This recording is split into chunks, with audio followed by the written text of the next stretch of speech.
Osmo 360 or Insta360 X5, the two best 360 cameras on the market right now. Let's test and compare and see which one might be right for you.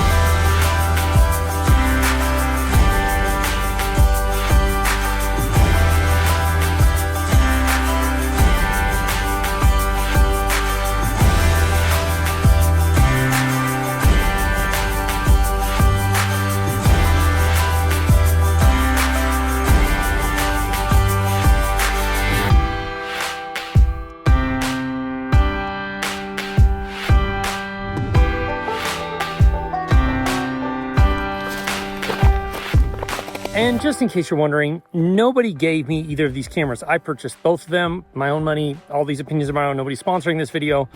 Here, I've got a good vantage point for drone work. Because there's a lot of helicopters in this area flying. So I want to be up high enough that I can see and hear them as they're starting up and or coming in. Yeah, it's a good spot right here. So I'm out here working with a helicopter and paddleboarding company today, and I thought what better place to try these two cameras out and see how they fare head to head.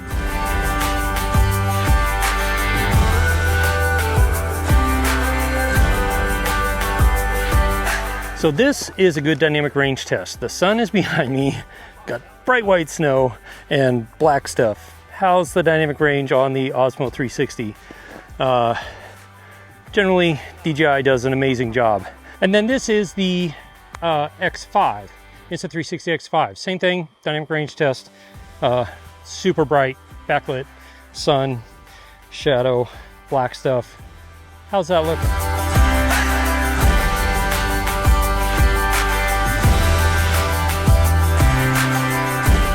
So one thing that's nice about both the Osmo 360 and the X5 is that they have these options for audio. This is the Mic Air from Insta360, which is a fantastic little accessory to be able to get good, clean audio, kind of no matter where you are. I'm a few hundred feet away, and you can still get good, clean audio. And then this is the Osmo 360 with the DJI Mic Mini, which is a fantastic combination. So this is the internal audio. In other words, no extra microphone. This is the the Osmo 360, just the internal microphone. There's no wind or anything like that. There's not really a lot of other noise around me either. And this is the Insta360 internal microphone. They both have really good internal audio, but to me, the best thing is when you pair it with either the Mic Air for the X5 or the Mic Mini for the Osmo 360. And if you're wondering where to go, look for the really bright red jacket standing up high. Sounds good. Sorry, we got distracted. There was a bear on the glacier. So the idea is I'm going to get shots of them as they come into land here.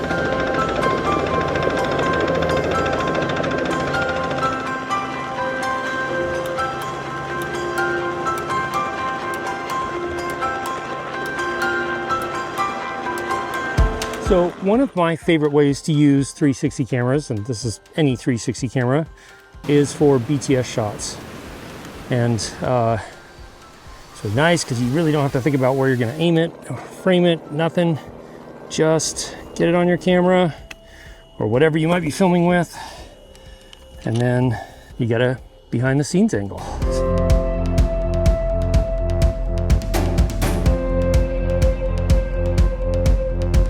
Obviously, the biggest issue with that is you have to be aware of the stitch line and kind of where stuff is. But once you get used to that, it's not a big deal. And it really is nice being able to get behind the scenes shots without having to worry about setting up or moving a behind the scenes camera. So, but let's go test the image quality between these two cameras real quick before I get too busy. And I have just the place to try this out.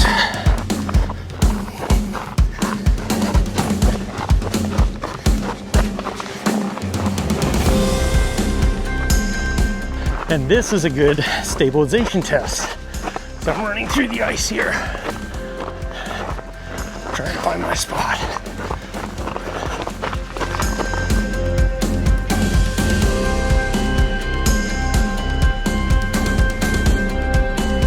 testing both of these in the way that I think most people use them, which is just normal color profile, no log, no anything extra like that. We will talk about that in a little bit, but for right now, this is the normal color profile on the DJI Osmo 360. And unsurprisingly, or not surprisingly, it looks pretty good. And then this is the normal color profile on the X5. I think they both look really good. There are some differences between the two. You know, which one you prefer, it just depends, but these are all auto settings and sharpness turned down to the lowest settings on both cameras, because I don't like the over sharpened look.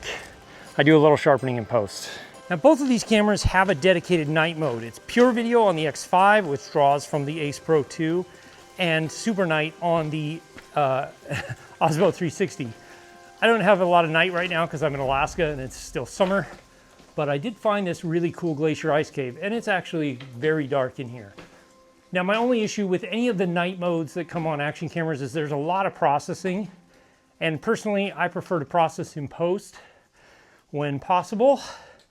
But if you're wanting to get some decent low light footage, you know, walking around a city with street lights, you can definitely do that with either of these cameras. Otherwise, you got to be realistic about an action camera. None of them are really going to get amazing low light footage. That being said, both of these do a really good job. Let me know in the comments which one you think did better here. And now we're back in the normal video mode.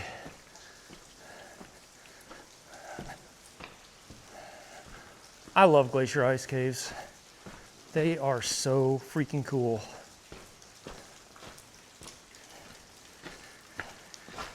And because both of these cameras are a little bit waterproof, I mean, they are waterproof up to a certain depth, I can run around in a place like this with all the water coming down and not worry about it.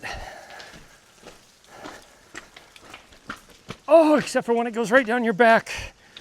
Whew, that's cold. Now, when it comes to image quality, at least if you're not using the 10-bit D-Log-M that's in the Osmo 360, they both have very good image quality. I would give the edge to the Osmo 360 just by a bit, but not in all scenarios, not in all situations. The X5 has really great normal colors straight out of camera. It really is nice. The Osmo 360 also has fantastic colors. The image quality is great. It is a little better than the X5 overall, but it's pretty marginal and you're really splitting hairs.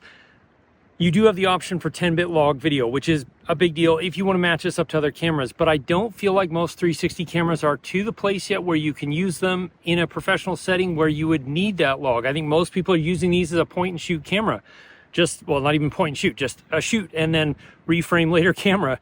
And that's where they both really shine, is you can get amazing shots without having to really worry about where the camera's pointed. But the biggest downside of that is that you have to then edit the videos in post. And that's where Insta360 really shows that it's been in the 360 camera game for a long time. The app on the phone to be able to reframe and do all of that is fantastic. The Studio app on a computer is excellent and gives you a lot of options, whereas the DJI Studio app, both on the phone and on a computer, is a little more lackluster. Now, I think DJI will improve that rapidly. They generally do, but right now, Insta360 definitely has a fantastic workflow for post-processing any of the 360 footage. But if you don't feel like post-processing any of the Insta360 or any of the 360 footage, both of these cameras offer an Instaframe mode, which is what you're seeing right now, where they already track and frame you and give you some footage that's ready to go. So you don't have to process the footage in post if you don't want to, but it is, you know, quite a bit smaller. It's 1080. And definitely less detailed. And here's where there's some difference between the two cameras. The Insta360 X5 will give you a 1080p file, but also give you access to the full 360 file at 5.7K, where the Osmo 360 gives you a 4K file, and you don't have any access to the 360 file. And both of these cameras offer a single lens mode, so if you just want to use it like a regular action camera, you absolutely can. You still have to be careful of the lenses. And the one problem with that is these are designed to have a very wide field of view to be able to stitch the images together, so you always get this ultra wide field of view, even when D-warp is applied, as it is on both of these cameras right now. But again, like, it is useful if you want to just shoot a regular single lens mode, or if you want to strap it, you know, when you're skiing downhill or doing something where you're just having it strapped to you, then it makes it fairly easy because you don't have to go back and edit the footage. If you want the highest quality, you definitely want to shoot in 8K in both of these cameras because that gives you that little bit of extra quality. And speaking of the 8K, that is where the DJI 360 camera wins out a little bit, is that it can go 8K 50 frames a second, where Insta360 is limited to 8K 30 frames a second. How much you're going to use 50 frames a second or 48 frames a second or anything like that is, you know, really a high use case scenario for you. For me, 8K 30 is fine for both of these, and they both shoot great 8K 30 camera, 8K 30 video. Both of these cameras offer slow motion modes, like bullet time type effects, but there's a little difference between the two. The X5 has 5.7K 120 and 3K 240, where the Osmo has 6K 120 and 4K 240. But then the biggest thing that you've got to consider is ecosystem. Now, they both have a small wireless mic, which is fantastic. The X5 is only compatible with X5 batteries. It's not compatible with X3 or X4 batteries, whereas the DJI 360 camera, the Osmo 360, is compatible with Action 4, Action 5 batteries, which is fantastic and makes it a little bit easier and useful. And if you already have a DJI mic, you can pair it to the DJI Mic 2 or the Mic Mini. Now, they both have a quick start feature. Basically, just push the round button on both of them and they will start. But I was curious to see which one is a little faster. Let's see if I can do this here.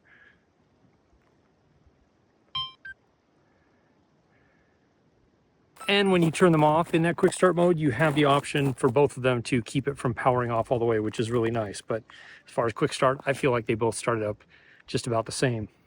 Holy crap, is it bright out here. And when it comes to battery life, honestly, they both run about the same. Now, the X5 has a long run life battery, which I haven't used today yet, but it definitely has a lot of battery time on it, whereas the Osmo 360 only has the Action 5 1950 batteries, which run plenty long, and if you already have a bunch of those, then you're going to be set. As far as lens protection goes, they both have these kind of silicone covers you can slide over and protect the lenses like that.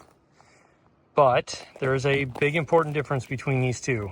The biggest advantage the X5 has over the Osmo 360 is the fact that the lenses are user replaceable. So you don't have to send it off to get it fixed. Now, it's about $30 to get a user replacement kit, but this costs about $25 and you pay shipping one way to get it replaced. Plus you're out the camera for a couple of days. So a big win for the X5 there, and Insta360, I think you made a fantastic choice by making it user replaceable, because I've had to replace it 2 times already since I've owned the camera for a month or so. But next, you're going to want to watch this video right here. I'll see you over there. As always, if you have questions, ask me in the comments below, or join my live stream, which happens most Wednesday nights at 4 p.m. Alaska time, 8 p.m. Eastern. We can have more of a conversation. I can get to and answer questions that maybe I didn't get to in this video. I'll see you again soon in the next one, as soon as I hike back 5 miles.